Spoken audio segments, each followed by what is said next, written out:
Quel est ton rêve? Mon rêve, ah oui, on m'a demandé quel est mon rêve. Mon rêve, c'est de devenir une plateforme d'expression.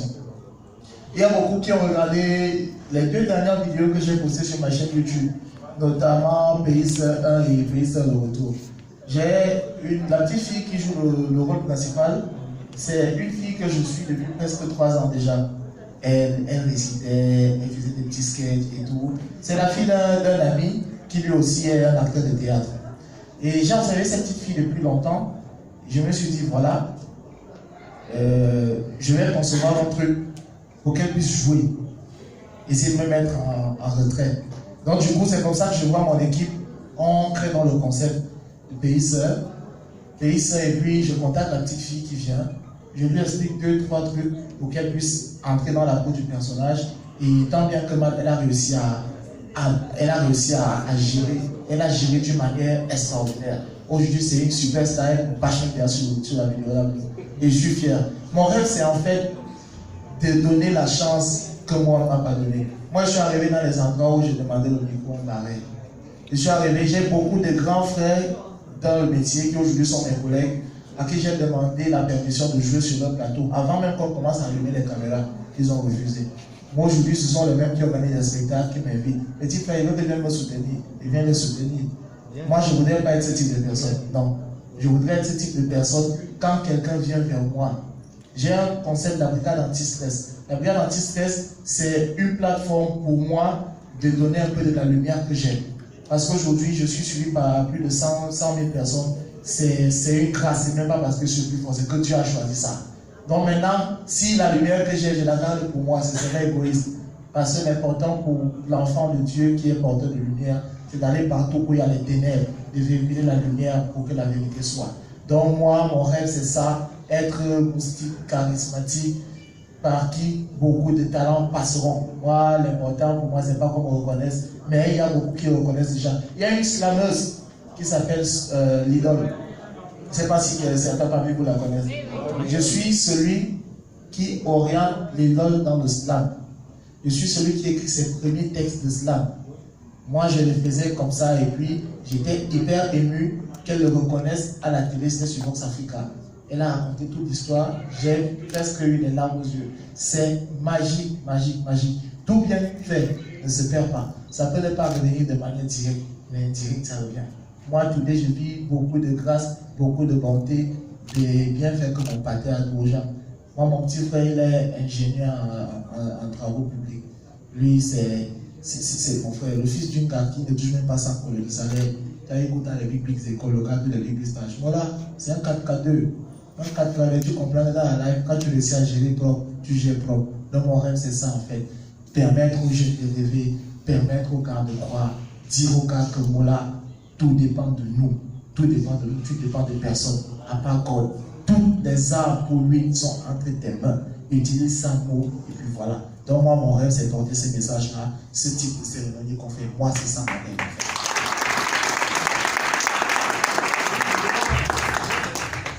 On peut prendre une dernière personne. Signal. Ok.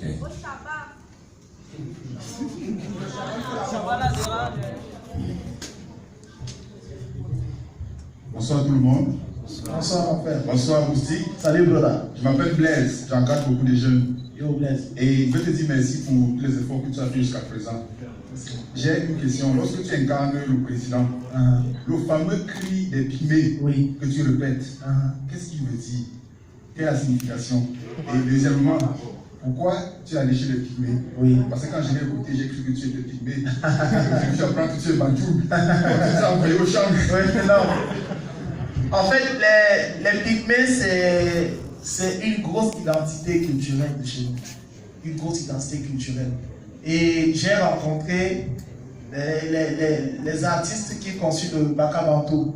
Je les ai rencontrés une fois au palais de congrès. J'étais tellement content de les voir parce que ce sont des gens qui sont sans pression. C'est-à-dire, leur culture, ils ne jouent pas avec. C'est-à-dire, les gars incarnent ça. Mais la torse, ils vont te faire le yé jusqu'à la nuit. Soleil, pluie, les gars sont dedans. Donc, c'est des gens pour qui j'ai beaucoup de respect. Et le cri pygmée, j'ai justement regardé ça au palais des congrès. Ils étaient, avant d'entrer sur scène, ils ont lancé le cri. Moi, ça m'a tellement fait marrer que j'ai commencé à utiliser ça pour faire mes vocalises. Donc, c'était aussi, en même temps, pour dire, ouais, c'est ma manière de punchliner mes gars. Parce que comme les gars sont là, dès que tu crées une blague, ils viennent les copier, pas de la raconter. Et faisons aussi ça pour leur dire que venons aussi quand ça va être fait. Donc, c'est une sorte de timbre artistique. Et c'est un clin d'œil que j'ai fait à cette population-là, ce peuple-là pour qui j'ai beaucoup de respect. Donc c'est ça en fait. Maintenant, j'incarne le chef de l'État. Donc le chef de l'État, le personnage, c'est Sa Majesté de la République. C'est mon avant-dernière création. Avant-dernière. Non, il y a 3 dernières créations. Parce que tous les 3 mois, les gars, on est en résidence d'écriture. Donc c'est... Non, après lui, il y a eu le taxi et il y a eu le changement. Voilà. C'est ça.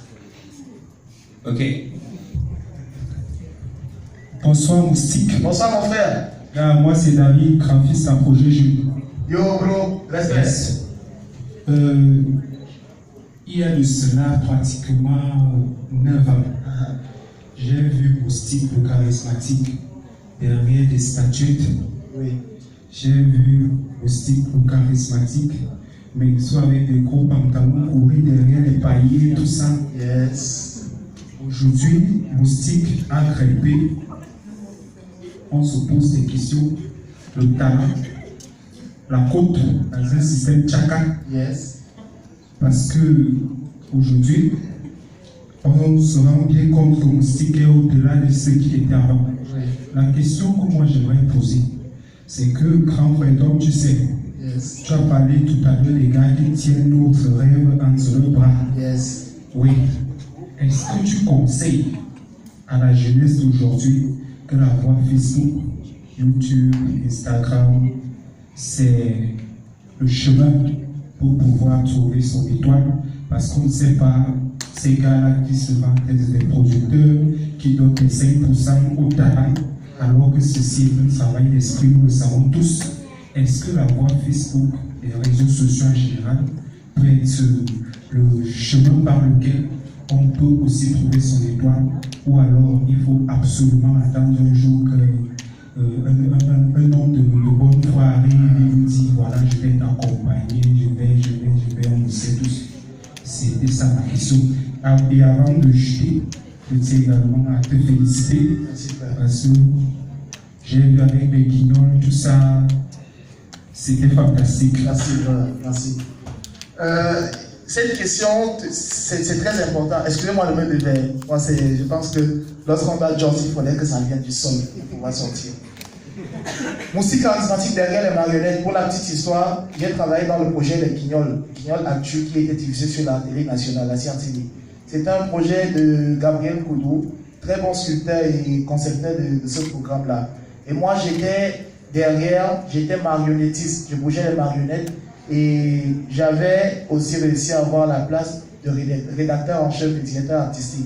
Donc j'écrivais la majorité des sketchs des Guignols. Beaucoup ne le savaient pas. J'avais une voix que je faisais aussi, c'était merci la studio, merci la caméra. Le Congossard sans frontières, c'est cette voix que je faisais. Je faisais beaucoup d'autres voix. J'ai écrit des sketchs pour que Kaiser Show pose les voix et autres. La voix Facebook et YouTube, est-ce que c'est une sortie? Moustique charismatique today, est-ce que c'est le fruit de la côte d'un système tchak avec tout le reste? Je vais vous dire oui. Dans la live, tu ne peux pas partir du cours préparatoire et arriver au cours moyen 1 sans avoir fait le cours élémentaire 1, cours élémentaire 2. Pourquoi? Parce que c'est une école. Et la somme des connaissances que tu réussis à avoir là-bas t'aide pour composer ton C et faire ton concours d'entrée en 6e. Ça veut dire quoi? Ça veut dire que dans la live, il faut éviter de brûler les étapes. Il faut avoir une certaine traçabilité. Aujourd'hui, je suis sur Facebook. Je suis à plus de 100 000 jeunes personnes qui me suivent. Ce n'est pas aujourd'hui. Mon Facebook a été créé depuis 2005. Il y a l'une de mes premières amies, elle s'appelle Mireille Fouda. Mais ma première amie Facebook, elle vient en France. Jusqu'aujourd'hui, on est très potes.